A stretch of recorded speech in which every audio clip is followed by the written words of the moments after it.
All right. Well, thank you everybody for joining today's ELISA online seminar. We're very delighted to have Stanislav Penkovic to give us a talk on what, why, and how, a practical model for understanding software requirements. Stanislav is a lead software engineer at Reflex Aerospace. And with that short introduction, I'm going to pass the microphone to Stanislav. Yep, thanks, Min. Hello, everyone. Thanks for having me here today, and thanks to ELISA for inviting me to give this webinar. I hope you'll find it useful. Yeah, I work as a lead software engineer at Reflex Aerospace GmbH, which is a satellite manufacturing startup based in Berlin. So in this presentation, I would like to talk about three topics: software systems engineering, software requirements, and the what, why, how model. I think it can be useful for people who are both familiar with software systems engineering, but also who are new to these topics. And before we start, I would highly recommend you to also watch later another ELISA webinar, which is by Pete Brink, Introduction to Requirements Engineering. I think our webinars are very compatible and complement each other. And in my webinar, I will not be talking about requirements specifically. This is what you will find with Pete's presentation. So what is what, why, how? It is a simple but practical mental model. I find it very useful for thinking about technical artifacts and workflows. And with some training, it is quite easy to recognize this model in the daily work. And in this webinar, I would like to relate this model to the other familiar systems engineering artifacts. Also want to give some heuristics for how we can identify the what, why, and how aspects, and also describe the common pitfalls. If I do my job well, I think you could walk away with yet another tool in your mental toolbox, a framework that can be used for analyzing engineering artifacts. It also gives you a vocabulary for talking about technical work and technical artifacts. You will hopefully also maybe understand the requirements, architecture and documentation aspects a bit better, or maybe just see them from a little different perspective. And then also we will identify a few of the systems engineering anti-patterns, and this model helps a lot to see them at once, right away, because it is really the strength of this model. And finally, I think if more than one person shares this language, then it's very easy to talk about these things. And yeah, I'm curious if I manage to explain the value of this model. So the background for this work is my day job at Reflex, where we develop satellites and satellite software. A quick disclaimer is that, of course, the views expressed are my own, not of my employer. You may know also, some of you, that I develop StrictDoc, an open source tooling for requirements and technical documentation. I'm also a guest in two working groups, ELISA Safety Architecture and SPDX Functional Safety. I also learn a lot from the industry standards. So my home standard is ECSS, the European Space Industry, but I also learn a lot from Aerospace Department of Defense guidelines and books, the Systems Engineering Standard 15288, and the Software Engineering Body of Knowledge. Maybe one other disclaimer is that this is not science. It's more of a practical heuristics, practical know-how. So it's something that it emerged from my practical work. And I found also that the people I talked about this model with, they are quite, they get it, and they find it also very natural for their work. And we share this common language with a few people.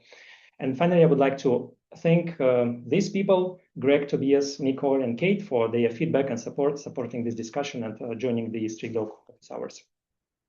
So the agenda is quite simple. We will first start by collecting basic building blocks for systems engineering. I would then use them to introduce you to the what, why, how model, its simple and recursive versions.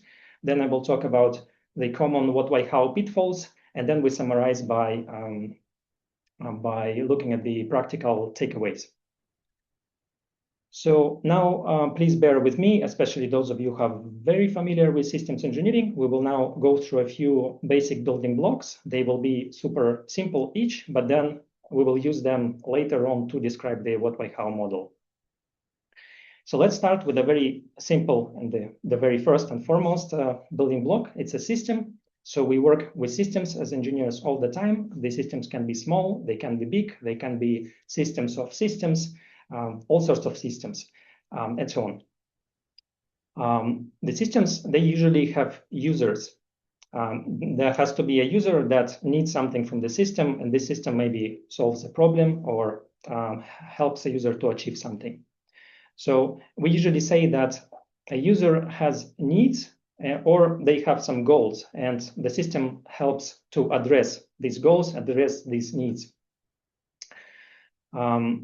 We also talk about systems as something that exists within an environment. So a user can be using a system, and so there is this surrounding environment for a system, and that's where we also talk about the system boundary, which defines creates a margin between the system and the outer environment. We also talk about systems as having the implementation details. They are very often not visible to users. It's something that is inside the system as a black box. And we say that a system can have its implementation details or its internal design, everything that is inside the system and may not be available to the user directly. We also like to talk about systems as having interfaces. And we also say that in our modeling, in our systems engineering work, that users use interfaces to access or control the systems. And then we also like to say that usually a definition of a good interface is when this interface is very small and simple, and it helps to encapsulate very rich functionality behind itself. So we have this, let's call it a handle of encapsulation interface that helps a user to do something about the system, to control it or to observe it. And the rich functionality of the system is then hidden behind this lean, small interface. And so we actually then can see the interface as something that connects a user to the system's internal implementation and its internals. The user does not see the internals of the system directly. They talk, they communicate, or they use the system through an interface. Then very often we also come across this I/O model when, of course, a user communicates with a system by providing inputs to it and getting some outputs. It can be clicking on buttons and seeing something on a display, or running some commands and then receiving some packets in return. So should be very familiar to everyone, the classical I/O model of an interface to a system. We, of course, know that a system can be something that is used by people, but it can be just as well used by the other systems. And most recently, we have AI agents that interact with systems just as well as humans do. So now we can already talk about this notion of problem space and solution space as it is maintained in the systems engineering school. So when we have a system, it has to come from somewhere. So how does a system become developed? How does it become what it is? And usually we say that there is this problem space where there is maybe a customer with a problem, and then there is a solution space with the system and the user. And there is this transition that we at some point formulated a problem, we had the customer, and then we ended up having a solution with users using it. And of course, we take a note that sometimes a user and the customer, they can be different entities. So a customer may become a user, but it can become some other user group. So they may not be the same entity, the customer and the user. Now, going a bit more into this, if we look at what happens before the problem can be developed into a system, there is usually this work related to requirements. And this is where the topic of requirements comes up in this presentation for the first time, because it rarely happens that we directly jump to implementing a solution to a problem. We first need to have some requirements. We need to do some work to a little bit better define what is it actually that we are trying to solve and how we are going to solve it. And in the end, these requirements, they are like instructions for creating a solution, the final implementation. This is like a recipe to the future work. And with this in mind, we can complement the problem space and the solution space, make them overlap, and say intuitively that what happens at the intersection of these two spaces is what we have as a contract space. And thanks to Greg for highlighting this very clearly. And already at this point, we can intuitively, mentally, let's say, label these three spaces as why, what, and how, meaning that the contract defines what we want to produce, the why is the problem that we're trying to solve, and then the solution space is how we will be solving this and how the final system works. And now we can get to the model itself. So precisely, let's simply mentally slightly readjust or maybe reframe how we see these things. So let's simply say that when we talk about problems, we talk about their whys, the why aspect. When we talk about requirements, we're really focusing on what we are doing. And then when we look at the final implementation or look at the development process that is needed to produce the final implementation, we then call it how. And of course, based on the previous slides, we also take into account that how can actually be further subdivided into interface and implementation. And so we end up having what, why, how, and interface, which is a sub-component or sub-aspect of the how. So why is it what, why, how, and not why, what, how? Because I showed the sequence that we have from a problem to requirements and then to the solution. And so first of all, what, why, how sounds nicer. But to be more serious, our attention usually starts with what, because that's our main focus point. When we do not really start directly with why, we always have the main topic of our work. And so usually we are asking, what is it that I'm working on now? Why am I working on it? And then what is it that I need to do to get to a solution to produce some output? And that's how am I going to do it? And seen from this perspective, the what, why, how is intuitively quite an I/O device itself, because what is processing, so we have to do some sort of main work. Why is the inputs that drive this work, and then we have how, which is the outcome. This is what will result from our activity. And so all the things that I said until now, they sound very easy. So it almost looks like, why do you need a presentation, or why do you need really to talk about this? What, why, how, Stanislav? What is really their point? So I observed quite often that these aspects of what, why, how, and interface, they exist in the engineering work in a very implicit way, and very often they are mixed or somehow forgotten. Specifically, the what and why aspects, they very often receive less attention than how, and because the how work is the most visible. We always jump straight to the code, or we jump straight to the schematics when we do hardware design, and just the amount of discussion, let's say how much time we dedicate what and why compared to how much time we spend with how, yeah, it's much smaller. And very often, or maybe put it in other words, it's very easy to forget and have these what and why aspects lost.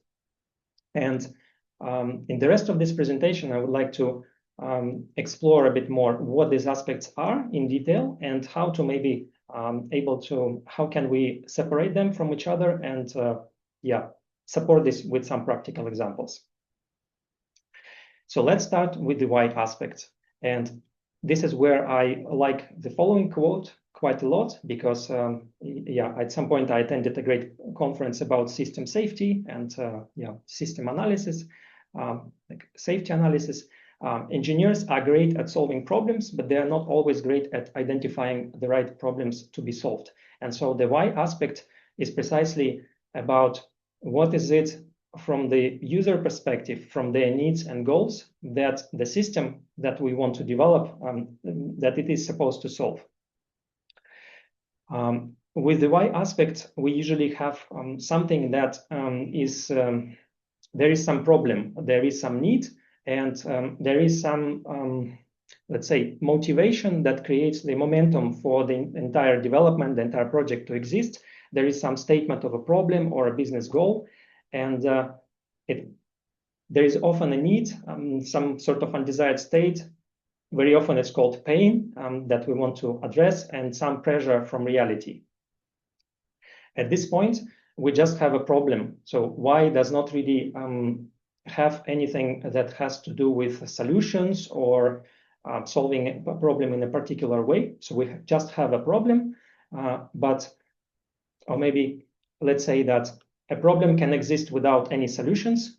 It exists on its own, and it only creates opportunities for solutions. So when we are confronted with a problem, we can think, okay, maybe we solve it this way or the other way, but the statement of the problem itself does not really mean anything in terms of the implementation. At this point, we only have an intention to create a solution.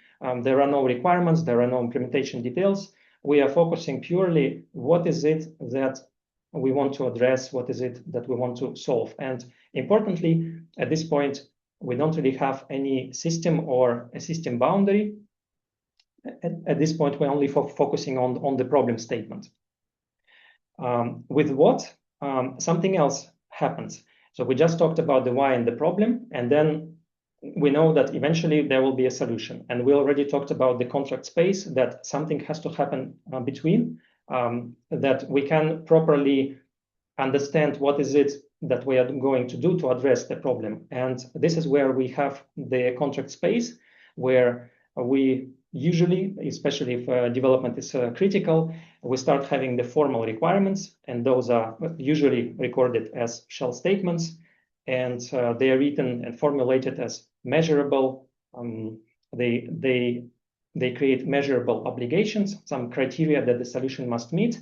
And at this point, we already start talking about the system, maybe a sketch of a system, but we start already defining what is it that we are going to do about the system, and reducing the solution space. So we move ourselves towards a specific solution, but not yet implementing it. And one thing maybe that is very key to the contract aspect is that usually, and especially in the critical developments, the what aspect is very uniquely identifiable, meaning that every statement, every atom, let's say, of work, every aspect that we want to, that we care about, that we want to carry into the system development, it has a unique number, or sometimes the document chapters serve these unique identifiers. So the what aspect usually has some formality attached to it. It's almost like contracts created by lawyers, but in the technical field. Here are a couple of examples of what and why, how they apply to the Linux or POSIX specification. So the what example of a statement. Here we have statement that says that the same wait function shall lock the semaphore, and then there is a very specific description of the behavior of what the requirement, what the same wait function shall do from the behavior perspective. And then on the right side, we have another example where we where we explain why a certain function, in this case, the clock nanosleep, is needed.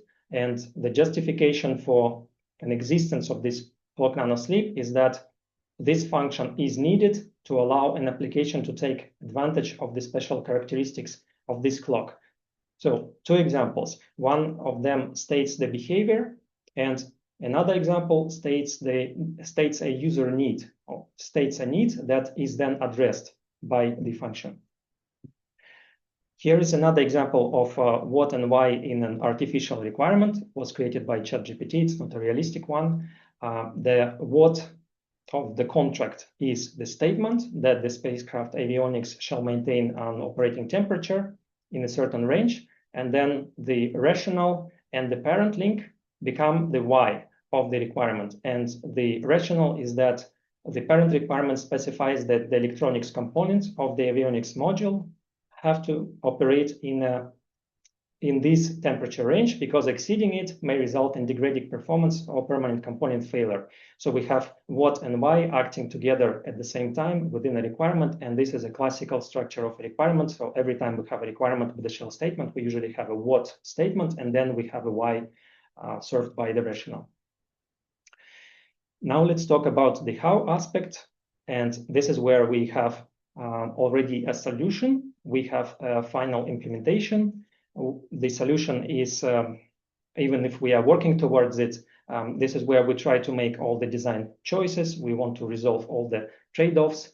We are really now focusing on how to build the final product. And then in the end, it becomes a concrete solution. We don't have anymore any opportunities. We just have something that is final with all the decisions made. And of course, the system boundary is now fully defined. So everything that is within the box is now fully concrete. Now let's talk about the interface. With the interface, we go inside the how box and further subdivide it into 2. So we have the external interface, and then we have the internal implementation details. The external surface is available to a user, and this is specified as a public part of the contract. This is what we call usually the interface requirements. And the interface serves as a point of contact with the user and a point of contact with the system. It's a surface of interaction. The defense industry calls this operational envelope, where we not only talk about the available buttons on the interface or available API calls, but we also include into our consideration the allowed inputs, conditions, limits, constraints, all assumptions of use. And as such, this slice, this external slice of how becomes part of the what contract implemented and exposed as an outside interface. At this point, we don't have shell statements because shell statements is an aspect of what. However, we have interface descriptions. So for example, if we have a graphical user interface description or a manual or an API reference or a control panel description, this all will belong to the interface aspect with no shell statements, but rather the interface descriptions. Now let's look at the summary so far. We have the why aspect that is that corresponds to the user needs. We have the what, which we can call contract, let's say what/contract/requirements. Then we have the how, interface, system surface / operational envelope. And then we have the implementation with concrete realization, implementation detail, solution is final, irreversible, and specific with all decisions made. So at this point, we can quickly formulate a very important principle that a system development is consistent if all layers are represented and all the direction of influence is preserved. So why defines the intent that drives all other layers, what operationalizes that intent into the outcome to be achieved through how while remaining aligned with why, interface exposes the system in a way that reflects how while hiding unnecessary implementation details, and how implements the system strictly according to what and why and nothing else. So we want that the order of influence let's say, the information flow is preserved, and that also the containment is preserved, that nothing leaks outside of the boundary. So we, for example, do not implement anything that is not needed by Y, and everything that is needed by Y we implement, and everything is contained this way. Now, things are going to get a little trickier, because this model also can work in a recursive way, and this can sometimes be confusing to people. So in practice, we usually don't do the work just by ourselves, but we have these layers of contracting. And what happens very often is that we have our initial what, why, how, but we have to delegate things. And what happens is that depending on the systems engineering function performed by these larger organizations, let's say this process can play differently, but this diagram shows a sketch of how this can play when we have a customer with a number of subcontractors. And what happens here is that every level, sometimes they may or may not delegate, but if they delegate the how to the next levels. And each level is then it's something that becomes a how for the previous level. And at some point, we actually get to those companies doing the physical work, and let's call them the actual how implementers. An immediate example of what can go wrong with this recursive requirements breakdown is that sometimes we have one level of let's say, one supplier at a certain level trying to prescribe a lot of how to the next level in their what. So in this case, when at a given level we are not letting the next level, we don't give them enough trust and enough flexibility to do the how work. We're trying to prescribe too much of it at our level. We can observe too many implementation detail. We start having, in the end, like our own what specification becomes so filled with the how that we start losing clarity and traceability to why. And one outcome of this is that maintaining a large project's requirements in just one level of specification is very difficult. Sometimes it's more practical to actually properly understand the current level scope and then be able to delegate the how to the next levels and let the next levels solve the problems with their creativity, because they know better. They have maybe their know-hows and insights how to do this in the best way. So one example how this plays with the European space industry is that they have two levels of requirements, and one of them is called the requirements baseline, and another one is called a technical specification. And the way how they talk about this in a very nice book, which is a software engineering handbook it's a commentary to the European space standards, is that they want to build requirements in two steps and perform a cross-check. So first, the customer builds their own specification, and then they let the supplier to comment on it and elaborate and confirm the understanding of what the customer needs are. And then the supplier creates their specification, and then they let the customer confirm that the solution that the supplier is trying to create is exactly what they want, and that it addresses their needs.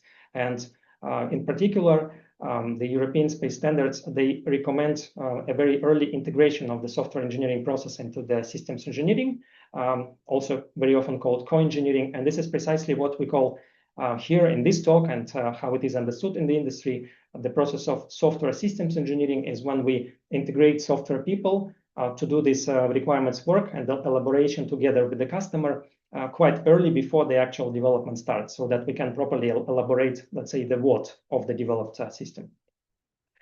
Here's a quick example of levels of decomposition, where we have what, whys, and hows recursively flowing down across a number of levels. And here I listed 5, but they can become more if the project or a satellite or a spacecraft is very expensive, and it involves several levels of subcontracting. But these 5 are quite typical from what I saw in my work experience.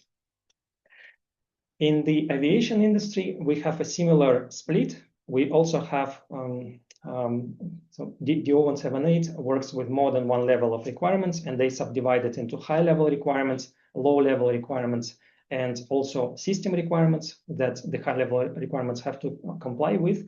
And here we have this interesting what and how showing up in the DO and this aviation-related work, where they say that the high-level requirements represent the what of what has to be designed, and the low-level requirements represent how to carry out the design. And they also make a big warning that merging these levels causes problems and leads to certification concerns. And they generally don't recommend to merge requirements into just one level. Here, one interesting kind of side note is that what DO178 calls a low-level requirements is something that can be implemented directly without further information in the software. And it's quite a nice parallel to how we work with AI these days, because in order to give an AI agent a very precise instruction how to implement something, it has to be at this low level where we need to make sure, okay, we really tell AI to do everything that it does not do wrong for us, does not make mistakes, and it is at this level that we specify the behavior. So in fact, let's say the prompts that we do in our AI chats or in AI agent specification, they are very often very close to this level of low-level requirements of DO178. Another note is that, of course, the customer very often have their own systems engineering. So they want to make sure that when they create work for their suppliers, they want to already contribute into the definition of the what. So they want to be careful that the suppliers will not go and implement something else, let's say. And that's why what usually happens is that we have what, why, and how worked on by the systems engineering of the customers, and then we have the systems engineers of the suppliers, and this is where this aspect overlaps. This is where this recursion gets activated, that the how of the systems engineering on the customer side becomes the why of the systems engineering on the supplier side. And now this goes even, let's say, explodes even more into detail when we talk about the software, because we end up having these 6 entities: systems engineering of a customer, systems engineering of a supplier, then we have software systems engineering of a supplier, we have software architects, we have then detailed software designers, and we have the software implementers. And the main, let's say, value of this slide, what it tries to demonstrate, is that we could see this what, why, how model as an overlay with 3 cutouts, and you can apply it to different things recursively. So if we look from a high level at what is happening here, we can say that the systems engineering function works on the why for software, that they elaborate it, they concentrate and make it really filled with everything that the software guys then need to know. The software systems engineers and the software architects, they elaborate the what aspect. And then finally, this goes very deep into the how and the implementation when we go into the detailed design and the actual software implementation. So here it's seen that this what, why, how, it can be applied at different levels. So with every role, you can apply it, and then the why would change and the output will change, and the processing that we do will also change. Here's a quick summary of how this plays with documents, because we have very specific documents usually expressing the why. We have very specific documents expressing the what. Those are mostly requirements. We have with why problem statements, business concept, business brief, product brief, all these kinds of things. Then we have the interface documentation, which actually can be both real interface documents, interface control documents, or interface descriptions, but also all kinds of manuals. They fall into this category because they talk about the system, how to use it from the user perspective, and how to access it from the interface surface. And of course, some documents, they can be also recursively falling into more than one category, because you can have a very high-level ConOps created by the customer systems engineering. But then when your own supplier systems engineering function starts to work with concept of operation, it can become a proper part of the what and complement the requirements. So meaning that depending on the level of the recursion and how the work is organized, the same document title may show up at different levels.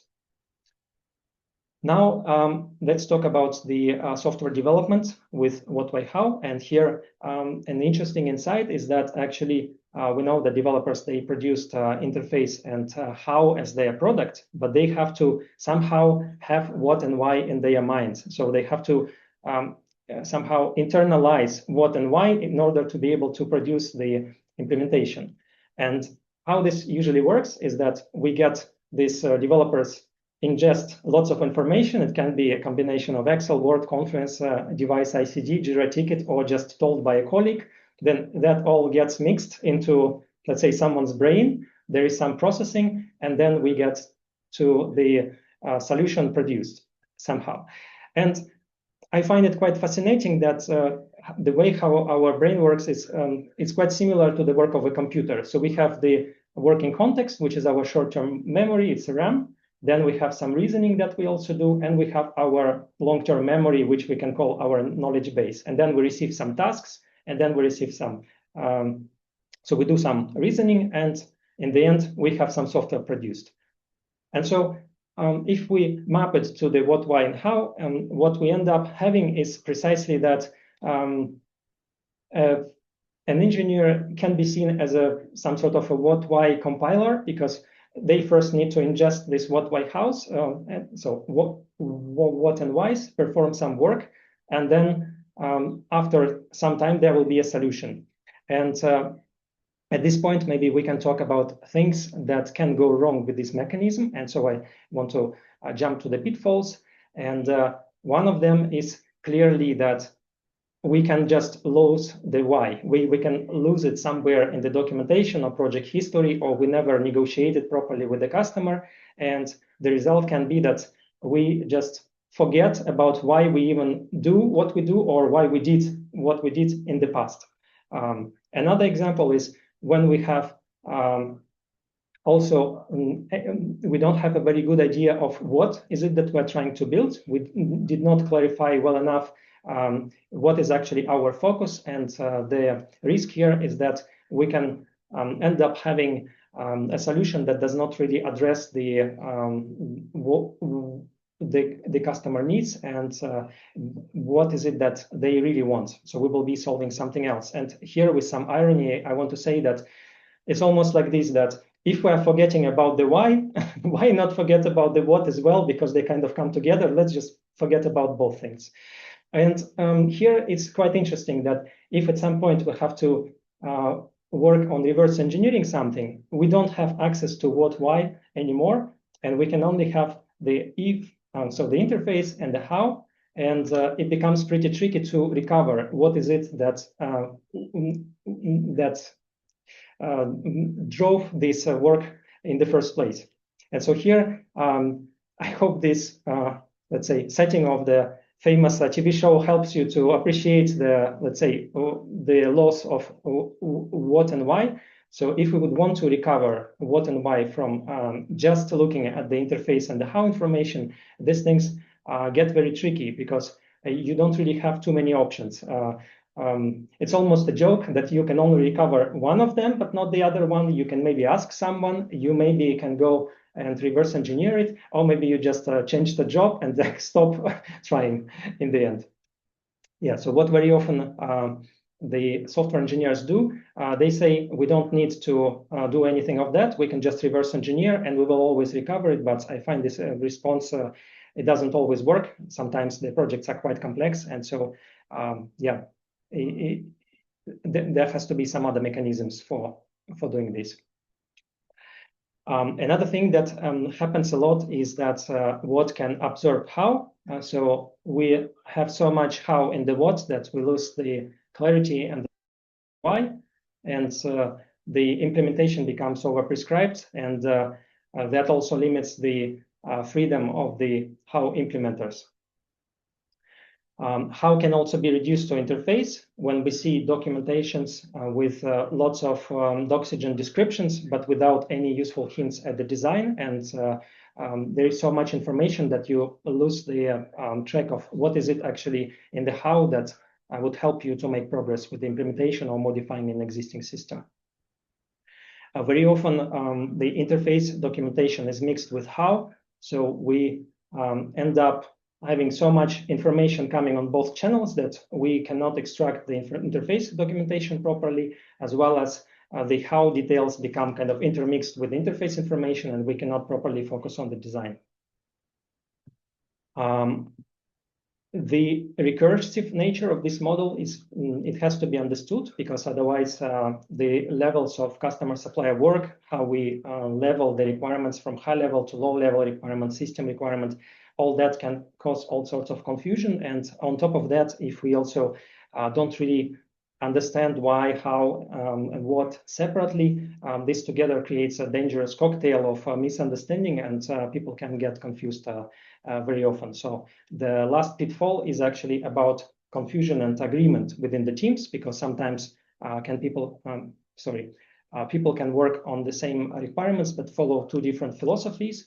And the example here is that the team could agree within itself to always manage how a bit more on the what side, but then it has to be applied consistently, and everyone should stick to this philosophy and know that at the how, then we will have it kind of overly prescribed.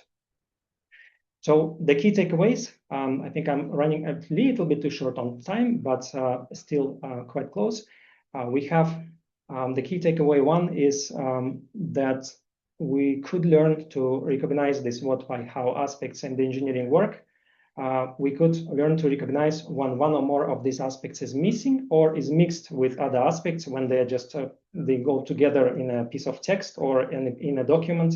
And sometimes distinguishing them is very useful. The second takeaway is just stating the importance of what and why, that we really don't want to have them lost in our engineering work. And I want to again make a link to Pete's webinar, because there he talks about this very specifically, that for development of critical software or rigorous software, you really have to work the formal what aspect, and not let it be lost somehow in the middle of implementation, because then it's not possible to verify the system and provide any guarantees that it actually does what it is supposed to do.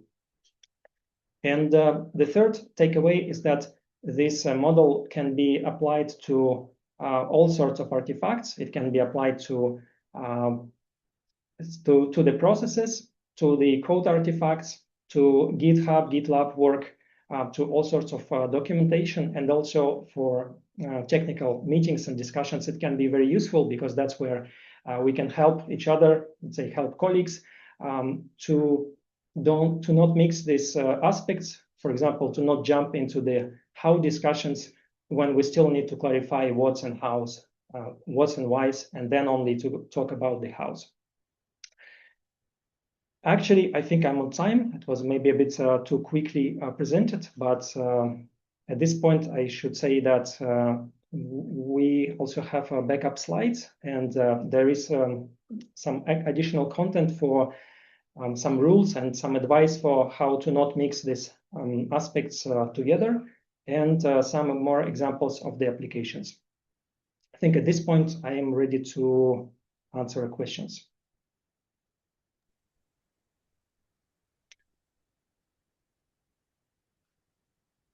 Yeah, thank you, Stanislav, for the great presentation, very methodical and insightful. There's some comments and reactions on the chat. I don't know if there's any specific question.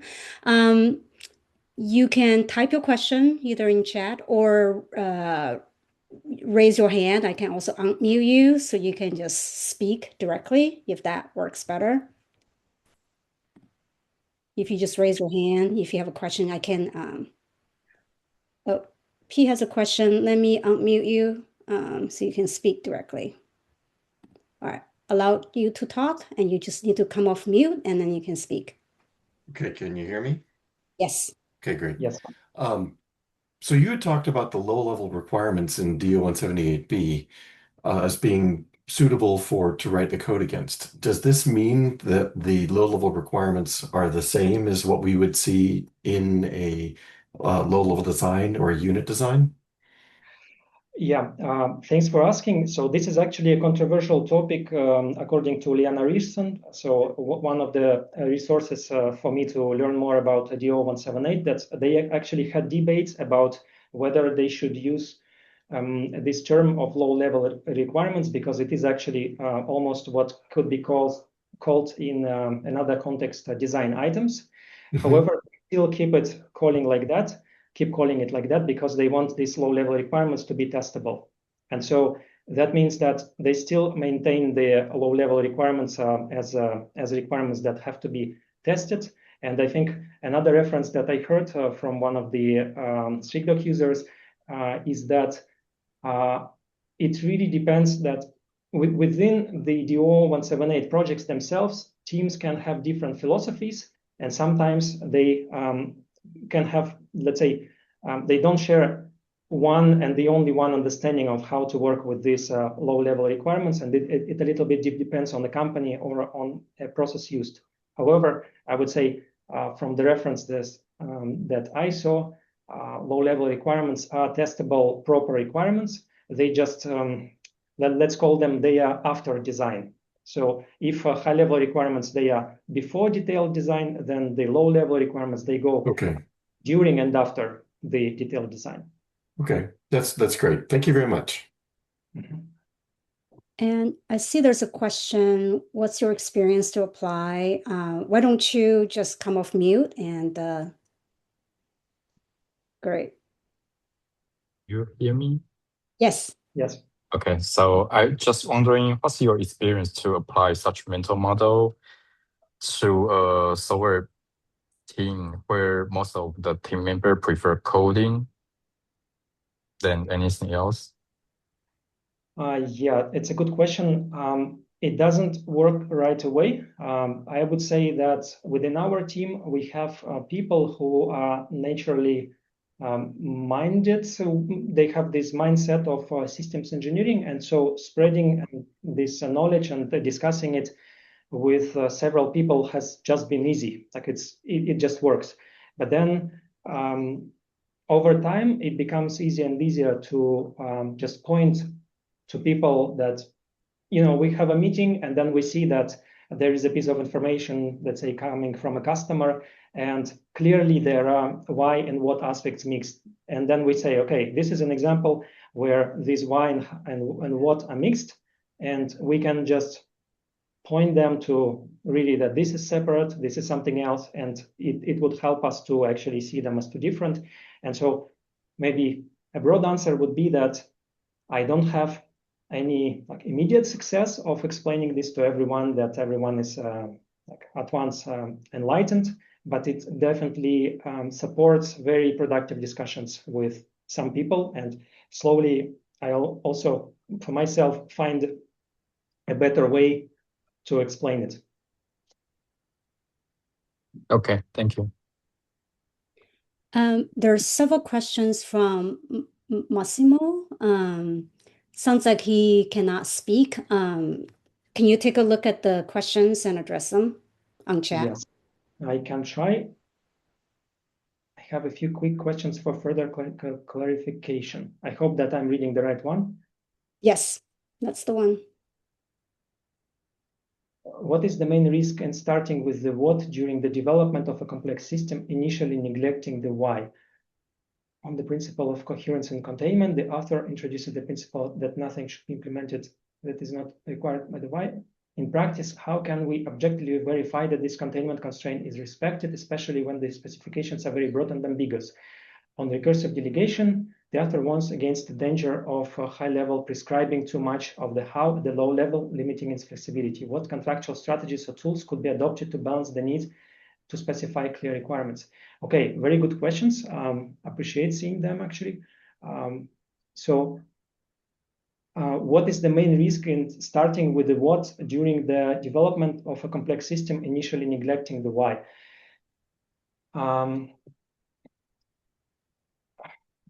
think it's too broad to be answered in practice. Maybe in my own work, if I recognize that the why aspect is missing, I will not say I stop the meeting, but I always try to track it to some whys, or at least create something, some action point that would connect us to the customer, or maybe connect us to the, let's say, to upstream, to better understand how we ended up having what we have, what we are having on the table. The main risk would be, obviously, I think that you are risking developing something that may not be precise with respect to what the customer wants. The customer, the user, these customers and users can be even your internal team, because you need to consider all the stakeholders. And so the main risk would be just having incomplete information. I think that's how I would answer it. Hopefully it's good enough for this first question. Let me know if it's not, but I would then move on to the second. The principle of coherence and containment. How can one objectively verify that this containment constraint is respected, especially when the specifications are very broad or ambiguous? So first of all, I formulated for myself, I just realized that this is really something that we can talk about as a principle. Like this exists as what we want to support in our development, but it's true that contractually or in the technical work, it's not. So I don't know of a direct tool, but for example, when DO 178 wants that the code only implements the requirements and does nothing else, or when you delete the dead code, or when the layers of contracting work are created in at least two, when customers and suppliers verify each other, we sort of have a few of these tools. Maybe they're not directly bundled together, that we're focusing on this topic, and then you have a list of all these things. But I can certainly recognize tools that directly or indirectly support this containment. And those that I just mentioned, I think they go in this direction. However, I'm not aware of an official, or maybe one guide, one document where this would be described in a seeing this specific problem in the face, like sort of specifically going from why to what, and then to interface and how. I'm just not aware of this, and it's done a bit spread in the standards. And then I see a hand by Greg. I first finished the third. So the danger of prescribing too much. What contractual strategies or tools could be adopted to balance the need to specify clear requirements? Here, I would mention that I actually heard and saw that sometimes companies do this on purpose. They deliberately want to overprescribe, and specifically that is the case when a supplier is very young and maybe an immature company. And in that case, if a larger company wants to still maintain contractual work, they want to subcontract something to these suppliers, they deliberately do this overprescription, in this case helping a young company to implement the how very well supported by a more experienced company. If you ask which contractual strategies can be done, I would say I would need to think about this. I'm not aware of, I have not seen this specific thing written anywhere in my life. It's always between the lines. It is a bit like this, that you just recognize that this is happening. I saw this happening. I saw this micromanagement of how. But then in one case, like I already described, it was a useful thing, because otherwise the company would be a bit floating. They just started in the industry, and it would not. They would not go too far. They would not serve well to this upper level. And so it's good that they overprescribe this work. And now I think I can give it to Greg. Well, thank you. I actually wanted to respond to the question about what do you do with a team that just wants to jump into coding? So my entire career has been in embedded systems in the consumer commercial space as opposed to safety critical. One of the things that I've recognized in the course of developing production code is it actually takes me 3 designs attempt at coding in order to understand the scope of what needs to be delivered. Sometimes I have to ask a question by the time that I'm done, why is this needed? But the 3 designs are, the first one, which usually happens entirely in my head, is just getting a basic structure and understanding of what's the behavior that's needed. The second one is where I try to design to handle all the happy day cases.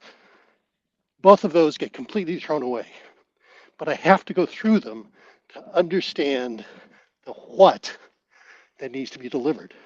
The third one handles all the errors in an acceptable way. And that one oftentimes completely changes the design.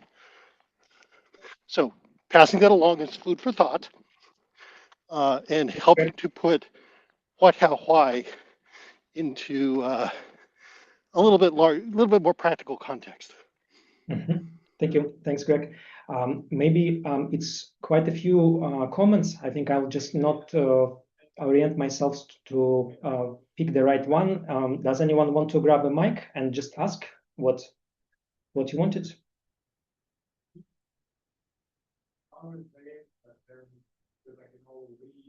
Anyone?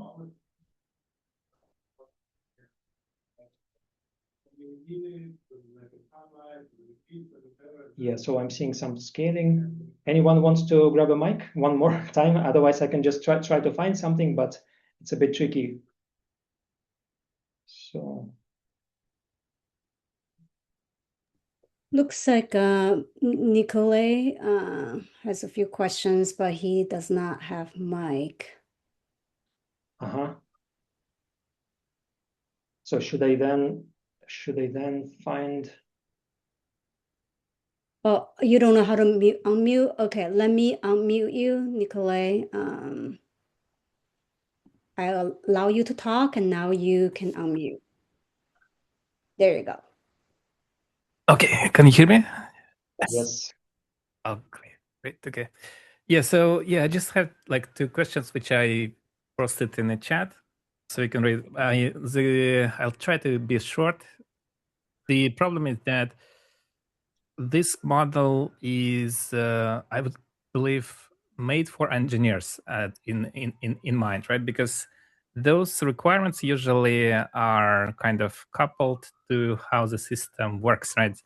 But there's also like a lot of other people that might have different, let's say, context about the system. It's not necessarily engineering, but other kind of areas that still engineers have to account for. Things like design, for example, support, security, those might not even have technical people working on it, right? But we still need to account for them. So that's first question. How can we support this the system to allow them to participate in development of those requirements?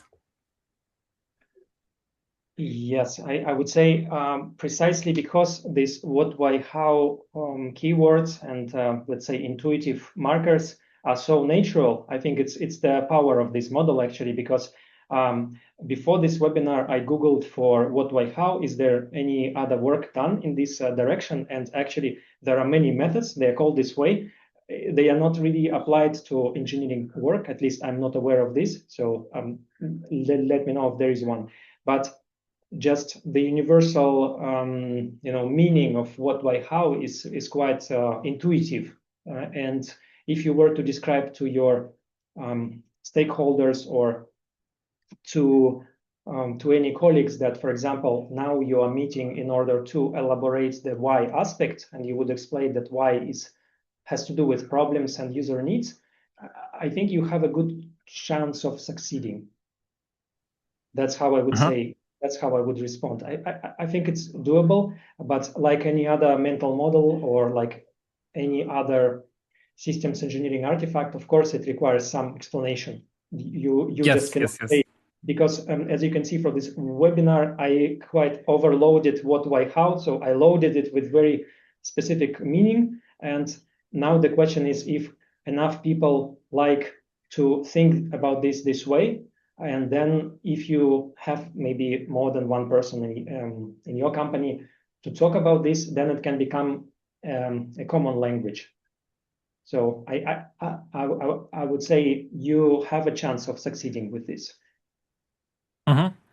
Yeah, just wanted to kind of just point out that the mental models of the why and how, they might be like we might want to adapt them to specific person that is looking at those basically. So like database for engineer is different than someone who is working on design, right? So they not necessarily want to know specifics, but they need to know what kind of errors that might appear, right? And we want to do design UI, for example, right? That looks like this because database can fail, right? But they don't know what exactly can fail, right? But they still need to keep this mental model in the mind.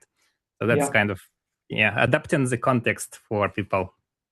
And the tiny second question is the consensus problem, right? Because we have so many people working on this, we need some kind of mechanism to kind of align this shared mutual understanding of what product should be doing, right? And different people have different, let's say, points of view how this could be solved, right? And we want to optimize it to be a best solution we can do given current constraints and context, right?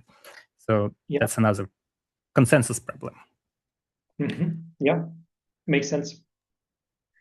Great. I just see maybe there's, if we have one more minute, Mark Lehman, you have a question you want to ask?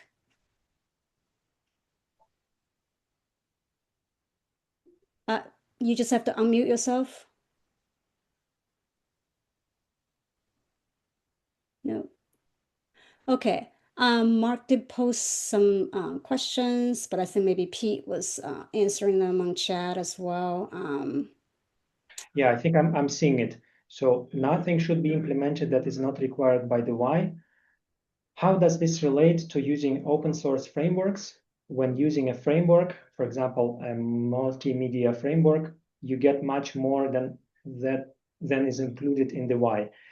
When handling an audio system, you get a lot of video framework. Refactoring upstream to include only the required functionality seems to undercut the use of an open source framework.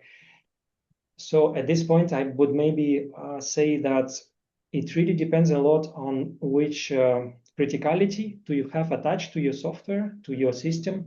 If you would work on safety critical development and you would want to integrate open source software, you would probably be very careful with what is it that you are integrating. And of course, this is a big problem because the system may be designed, the open source framework, for an application that it can only partially overlap with what you want. And I would only say that it is a problem in the industry, and there are different. Actually, in fact, ELISA, the whole point of ELISA is, like let's say, one of its big why of ELISA is to ensure that Linux can be used. It's a huge system, but then you still can use it for safety critical application, and for this, people create mechanisms. In the DO178, you have the structural code analysis when you make sure that nothing gets into the system. And I think in the end, it boils down to how critical your development is and which mechanisms, which processes you can put together to ensure that you really have a control over your system. But then maybe if your development is not that critical, you could simply get away with maybe integrating this entire audio system and be fine with it. So I don't think that. So the consistency principle does not say you that you just cannot do it. You can do it, but then you have to pay with a certain risk. And so maybe that's what I would say. Yeah, I don't really know how to add any other value to my answer. Yeah. Hopefully it makes sense. Yeah, we're running over time. Maybe just I see there's one last question. This will be the last question. You want to come off mute? Yeah. Yes. So my question was, when is you are telling, okay, the what is sufficient enough that you freeze it, so our how cannot affect the why, because in some situation the how can with several iteration can affect the business goals with the solution, for example. Yes, it's a good question. I don't have it very directly described on this diagram, but I was kind of trying to do it. So here, when we have this pipeline of information flowing in one direction, actually, maybe I should have mentioned this, that of course, all these parties, they communicate, because one interesting thing that I kind of skipped talking about while because of the time concern is that there is a very interesting interconnect between the software systems engineering function and the software architect.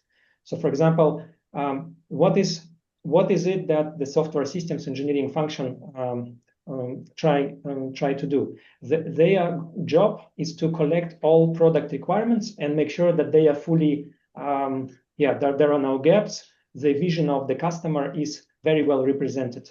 However, comes a software architect, their input is actually these outputs from the software systems engineering, and indeed they want to represent what in their system to make it work for the customer. However, they also have many other considerations, such as, for example, can we even do it? Can we do everything? Maybe we have some limitations. Maybe we have an existing reference system. We also have these, let's say, non-functional quality attributes like security, maintainability, availability, and many other aspects. And of course, the one part of the software architect job is to provide this information upstream. So it has to be that the upstream is informed of all the constraints, and it is the job of this guy, for example, to properly inform the systems engineering function and say some things we can simply not do, and they will not work. And so all this is to say that information flows in both directions, and the how level is of course a source of information for the what and for the why. And maybe another thing I would mention is that, of course, this is just a sketch. In some companies, all these roles, they can be played by one person or by just two people. And depending on their expertise, you can have maybe software systems engineer working as a software architect, and they will naturally add all the how, explaining to the customer that they can go as far as the system allows them to. So for example, the system has a constraint or it has a certain performance parameter that then the customer has to agree with, and they know that they can do as much as the system allows. So maybe I'm answering broadly, but hopefully it makes sense. Yeah, it makes totally sense. Thanks. Great. Chuck, I just you want to, I know you've been answering some of the questions. Do you want to just summarize your insights and then we can end the webinar? Yeah, thank you. This is Stanislav, this is really, really good. You've really put into practice some great ideas here. I think on that last question, would you argue that making the distinction between verification and validation helps you encapsulate when you can claim a finish point for either your design, which would be all of your your hows together, what's together rather, where verification is just making sure that you follow through at the implementation level. So really knowing when you're done comes down to just the validation versus verification. Would you argue that's the case here? I think so. Yes, it is certainly. I didn't have it in the presentation, but it's one thing that I'm still trying to explore. If it was let's say, mature enough, I would have had it in the presentation, but precisely the validation and the verification aspect, I'm still trying to relate these models, let's say the what by how model together with how the validation and verification are understood. But it is exactly like you said. So let's say in broad strokes. Thank you. Yeah, and it's very good. Also, we typically have, especially in aerospace, at really, really high levels of criticality. It's usually about 5 layers of decomposed requirements. And the high level requirements and the low level requirements are 4 and 5. So there's a lot of, directive level way at the top, requirements and objectives, system requirements, objectives, system requirements between systems, and then only then do you get to the functional and the low level requirements. So there can be a lot of levels of decomposition requiring a lot of specialization at every level. So I think you've done a really good job capturing this here with a good methodology. I hope a lot of people see this. Thanks, Jack. Yep.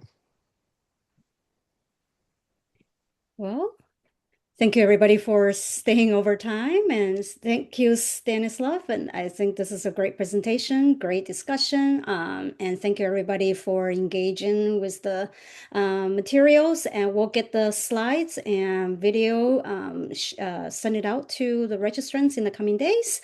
And yeah, thank you again for spending an hour and 15 minutes here. And thank you Stanislav. And do you have any last words to say before we end the recording? Not really. I'm good from my side. Thanks, everyone. Thanks for having me, and hopefully you enjoyed the material. If any feedback, please give it to the Strict Dog project. We meet every week, every Tuesday, Strict Dog office hours, and we actually discuss many of this stuff there. So yeah, you're very welcome. And thanks again.